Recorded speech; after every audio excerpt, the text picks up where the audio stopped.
Allez, c'est parti sur le Week-end Choc. C'est quoi un Week-end Choc? À qui ça s'adresse? Comment le planifier, le réussir et surtout quand ce n'est pas utile? Parce que ça n'est pas utile pour tout le monde. Allez, c'est parti. Je viens de terminer mon Week-end Choc. Moi, personnellement, samedi et dimanche, voilà, j'ai empilé pas mal de kilomètres.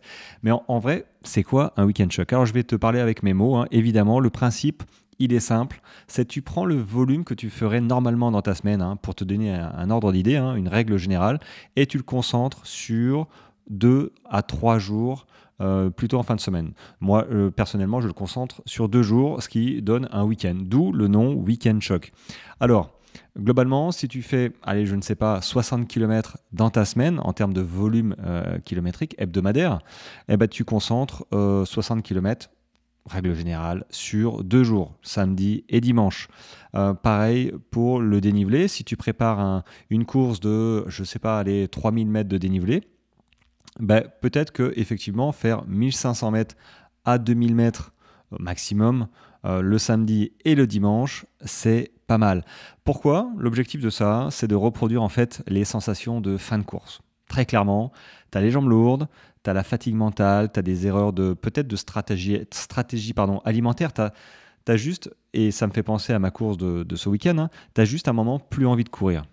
Tu t'imagines pas en fait dans cet état quand tu cours, même une sortie longue de 3-4 heures, tu t'imagines pas ne plus avoir envie de courir. Et pourtant, sur une course, et je vais l'expliquer juste après, hein, sur les distances de course privilégiées pour établir un week-end choc, bah, il y a des moments où, même sur du plat, tu marches parce que tu n'en peux plus, tu as mal aux jambes et tu n'as plus cette motivation. Donc ça sert à ça en fait, très clairement, le week-end choc, ça te sert à te pousser mentalement à subir et à continuer à courir, à voir dans quel état tu seras au bout de peut-être 50 bornes, au bout de 60, 80, je ne sais pas. C'est le moyen de préparer ton corps et ton cerveau à l'effet d'une course de longue durée. Donc au-delà de tester son matos, sa nutrition et tout ce que tu veux, l'intérêt, c'est de voir déjà, où est-ce que tu as mal. Si tu as mal à la hanche, si tu as mal aux cuisses, si tu as mal au mollet, si tu as mal là pendant ton week-end choc, c'est sûr et certain, tu auras mal si tu ne fais rien pendant ta course. Et deuxièmement, c'est le fait de pousser ton mental en fait à ne pas lâcher, à ne pas abandonner. La première journée, ça se passe bien. La deuxième journée, tu es déjà en pré-fatigue. Et c'est ça qui est hyper intéressant.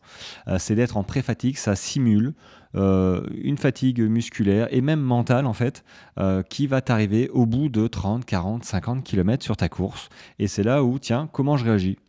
Est-ce que je baisse le moral? Est-ce que je suis fatigué? Comment je gère la chose? Eh ben, là, justement, ça sert à ça, te voir comment mentalement et physiquement tu arrives à gérer la chose. Alors pour qui, par contre, ce n'est pas utile? Ce n'est pas utile à mon sens si tu prépares des trails inférieurs à 40 km, pour donner un ordre d'idée.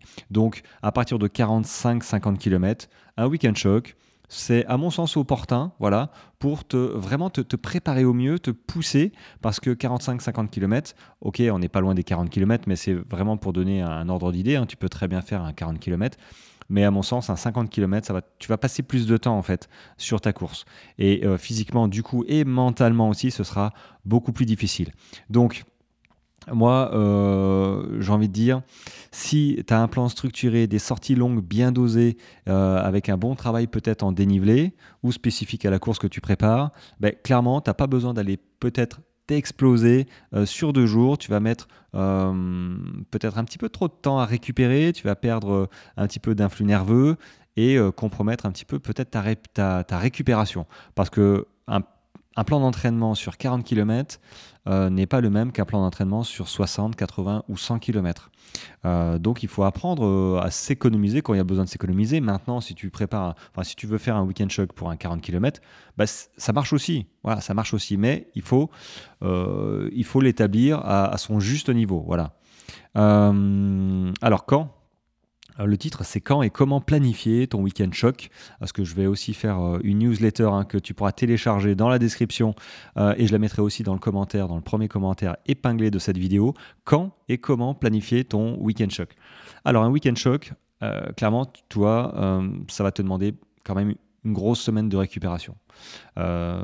Si tu n'as pas l'habitude d'en faire, moi je te conseille d'en faire au maximum à 4 semaines de ta course. Vraiment. 4 semaines avant. Donc 4 semaines et plus.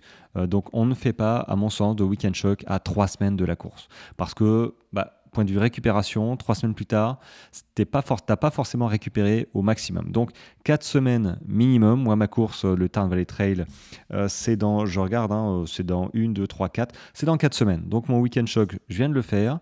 Clairement, je sais où j'ai mal. Je sais comment j'ai couru. Donc moi, tu peux planifier à 3 semaines si tu as un petit peu l'habitude, puis tu n'es pas obligé non plus de faire un week-end choc à fond les ballons. Mais néanmoins, si tu fais un vrai week-end choc avec des gros volumes, 4 semaines, c'est un minimum. Est-ce que tu peux en faire plusieurs ? Bonne question. Oui, tu peux en faire plusieurs sur ta préparation. Évidemment, ce ne sera pas les mêmes week-end chocs du début que ceux de la fin, évidemment. Néanmoins, sur une prépa de 12 à 16 semaines, si tu fais 2 week-end chocs, c'est bien. 3 week-end chocs, ça commence à fatiguer. Moi, je pense que 2 week-end chocs, c'est bien parce que du coup, ça choque ton corps. Derrière, il faut que tu récupères. Donc, tu t'entraînes plus, mais la récupération fait partie de l'entraînement, de la progression, évidemment. Mais en mettre plus, compliqué. En fait, disons qu'il faut avoir du temps. Voilà, si tu as 6 mois devant toi, tu peux faire 3 week-end chocs. Il n'y a pas de souci. Alors, trop proche de ta course, pour moi, c'est risqué. Donc après, c'est toi qui vois. 3 semaines, c'est tendu. C'est comme ceux qui font des grosses courses 3 semaines avant en disant je vais faire une sortie longue de 4 heures, 5 heures. Bon, allez, si tu le sens, pourquoi pas. Chacun est un peu différent. Néanmoins, week-end choc, tu peux, par exemple, sur un week-end choc, moi j'aime bien les 2 jours. Sur 2 jours, comme je t'ai dit, tu fais le volume que tu as à peu près l'habitude de faire de ta semaine, tu le fais en un week-end. Moi, j'ai l'habitude de faire entre 60 et 80 km par semaine. Voilà, je viens de faire 2 fois 40 km avec 1500 mètres de dénivelé à chaque fois pour préparer mon 100 km avec 3600 mètres de dénivelé, il me semble. Donc, j'aurais pu faire plus de dénivelé. Bon, j'en avais pas dans le coin, on fait comme on peut, c'est déjà pas mal. Mais sur 2 jours, j'aime beaucoup parce que la première journée, ok, on se sent bien, on est pas mal. Par contre, la deuxième journée, ça pique. Ça pique. Et là où ça pique, c'est là où c'est intéressant de voir, tiens, mais pourquoi j'ai mal là ? Tiens, pourquoi j'ai mal à la hanche ? Pourquoi ? S'il y a une douleur quelque part, c'est qu'il y a une faiblesse quelque part. Et cette faiblesse, entre guillemets, c'est ce que tu vas rencontrer sur ta course au bout de quelques heures d'effort. Donc il faut, et c'est pour ça qu'il faut le faire bien en amont de ta course, c'est de pouvoir retravailler, peut-être faire du renfort musculaire, travailler les descentes, ce genre de choses. Et ça va être sur cette deuxième journée où tu vas t'apercevoir un petit peu des manques que tu as dans tes entraînements. Maintenant, est-ce que tu peux remplacer une séance de sortie le samedi, par exemple, par du vélo ? Oui, tu peux. Tu peux, mais c'est vrai que là, pour le coup, je préfère faire sur un exemple de 3 jours. 3 jours, tu inclus du vélo. Voilà, peut-être au milieu. Le vendredi, grosse sortie. Le samedi, vélo, un petit peu endurance. 2, 3, 4, 5 heures. Et puis dimanche, bim, grosse sortie. Le vélo, c'est bien parce que du coup, ça permet d'économiser tout ce qui est choc articulaire. Mais en même temps, c'est pas forcément hyper opportun parce que justement on recherche ces chocs articulaires pour te mettre en réelle condition de course. Ce qui va t'arriver sur ta course au bout de quelques heures, voire des dizaines d'heures, oui, c'est fait de chocs articulaires. Alors oui, tu vas marcher, mais justement, mettre du vélo, ça va augmenter ton volume, ça va te faire une fatigue plus conséquente, mais si tu fais juste que 2 jours vélo plus course, à mon sens, il manque un petit peu de choc articulaire pour permettre au corps de s'adapter aux chocs répétés que tu vas subir sur ta course. Donc, moi, je privilégie très clairement les 2 jours un peu pushy. Voilà. Alors, est-ce que 3 jours un peu pushy ? Chacun à son niveau. Moi, si je devais refaire une 3e journée, pourquoi pas ? Mais là, il faut vraiment se préparer à vraiment subir quand même. Mais oui, ça peut être une solution aussi. Et peut-être que la 3e journée, moi, j'aurais pu faire du vélo. Voilà. Ça m'aurait fait du bien aux jambes, mais si j'avais fait du dénivelé, ça m'aurait peut-être que ça aurait augmenté effectivement mon volume, pardon, et j'aurais été mieux sur ma course. Bon, il n'y a pas de solution unique pour tout le monde, si ce n'est que faire 2 jours qui représente un petit peu ton volume hebdomadaire, avec le dénivelé. Si, si tu as du dénivelé pardon, sur ta course, bah, je pense que c'est une bonne solution pour te mettre en pré-fatigue et voir un petit peu, faire un état des lieux mental, physique, tiens, comment ça se passe, l'alimentation aussi, parce qu'on en profite pour tout tester. Donc c'est vrai que moi, à chaque fois, j'apprends un truc nouveau. Enfin, pas forcément nouveau, mais ça me projette sur ma course. Parce que oui, sur nos courses, quand on y est, on subit vraiment. On a la fatigue physique et mentale. Mais une fois qu'on a passé la ligne d'arrivée et qu'on est plusieurs mois, plusieurs semaines plus tard, ben on a un petit peu perdu ça. On se souvient plus vraiment dans quelle difficulté on était. Et c'est vrai que quand on recourt la deuxième journée, ben là on se projette bien en se disant ah ouais, j'ai mal au pied, j'ai mal là, ah oui c'est vrai, la dernière fois j'ai vraiment subi.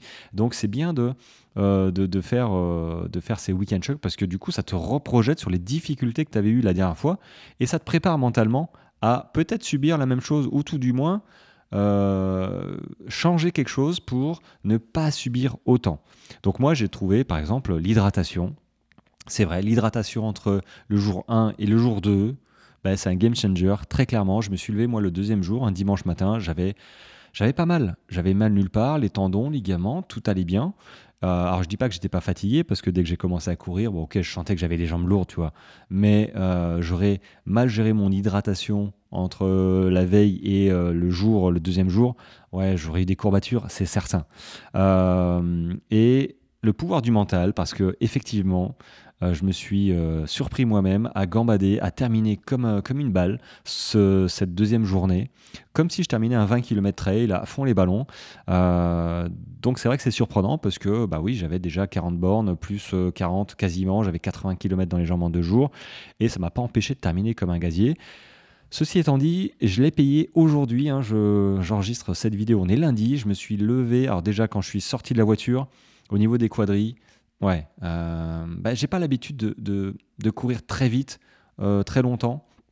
Donc oui, je peux courir vite pendant 10 minutes, un quart d'heure, mais là je suis descendu pendant plus d'une heure à fond et ça tabasse. Et je vous le dis, les amis, ce sont les descentes qui nous font les plus mal. Voilà. Donc renfort musculaire, on fait de l'isométrie, de la pliométrie, on fait du renfort musculaire. Voilà. Il faut varier en fait. Il n'y a pas un exercice magique. Voilà, il faut proposer, comme les entraînements, une variation d'exercices, même si j'ai 2-3 exercices exo faciles à faire qui font le taf sans passer une demi-heure tous les jours. Il ne faut pas sortir non plus tous les jours. Voilà.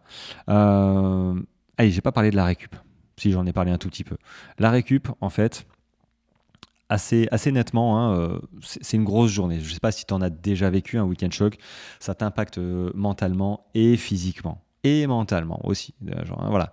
Le mental, en fait, tu n'as presque plus envie d'aller courir, peut-être, pendant 2-3 jours. La semaine qui suit, t'enlèves l'intensité et tu trottines 2-3 fois. Voilà, tu cherches pas 30-40 minutes, tu cherches juste à délier les jambes, à repartir un petit peu, tu vas éliminer plus rapidement les déchets. Il faut, pour que la semaine qui suit, hein, donc la deuxième semaine, du coup, bah, tu reprennes un rythme à peu près normal pour continuer l'entraînement. C'est pas juste le fait de faire un week-end choc, puis derrière, hop, tu mets les savates et tu t'entraînes plus jusqu'à ta course parce que du coup, tu vas arriver un petit peu en méforme quand même. Non, non, le but du jeu, c'est de récupérer derrière, de laisser le temps à ton corps de récupérer. Donc, tu enlèves l'intensité, tu enlèves les côtes, tu enlèves la rapidité et tu fais de l'endurance fondamentale, les amis, tranquillement. 30 minutes, 35, 40. Allez, peut-être que tu peux ajouter une petite variation en fin de première semaine, un petit fartlek, voilà, histoire de tâter un petit peu le terrain, tâter un petit peu tes cuisses, voir un petit peu comment ça réagit, peut-être les adducteurs. Bref, faire un petit topo, mais très clairement, la semaine qui arrive, qui suit, hein, tu lèves le pied. Et puis après la deuxième semaine, bah, tu rajoutes un petit peu. Voilà, tu fais une petite séance de côte, tu vois un petit peu comment ça répond. Et puis tu repars sur une sortie peut-être un peu longue d'1h20, d'1h30. D'1h30, c'est bien si tu prépares un 50, 60 et plus. Et puis hop. Après, c'est parti, voilà. Et tu vas voir que ton corps, avec une bonne récup, il va devenir plus fort. Dans ta respiration, tu vas être mieux. Dans tes descentes, montées, tu vas être mieux aussi. C'est pas magique, hein. C'est vraiment un super levier, le week-end choc. Si tu prépares des courses, des trails supérieurs à 45 kilomètres à peu près, 40-45 km, j'allais dire c'est magique, mais c'est un super levier parce que si tu prépares mal tes pieds, tu vas vite le sentir. Si tu t'es mal coupé les ongles comme moi, tu vas vite le sentir. Et là, tu vas dire, ah oui, c'est vrai, il faut que je me prépare correctement. Sinon, moi, sur la course, ça va être horrible. Donc, il n'y a que des bonnes vertus pour le Weekend Choc. Voilà, bon, c'était ce que je voulais te dire. Si mes vidéos te plaisent, écoute, pense à t'abonner, à faire la petite cloche pour que tu sois prévenu des nouvelles vidéos. Je pense que la prochaine vidéo, ce sera vendredi. Ouais, jeudi ou vendredi. On va parler glucides. Combien de grammes de glucides? À mon sens, il faut ingurgiter par heure pour être OK. Voilà, il y a tout et n'importe quoi. Moi, je vais te dire ce que j'en pense. Allez, sur ce, si tu as des commentaires, si tu as des questions, n'hésite pas évidemment à me les poser. J'y réponds très souvent. Dès que je peux, j'y réponds. Et écoute, moi, je te dis à la prochaine vidéo, tout simplement. Allez, portez-vous bien. Ciao, ciao.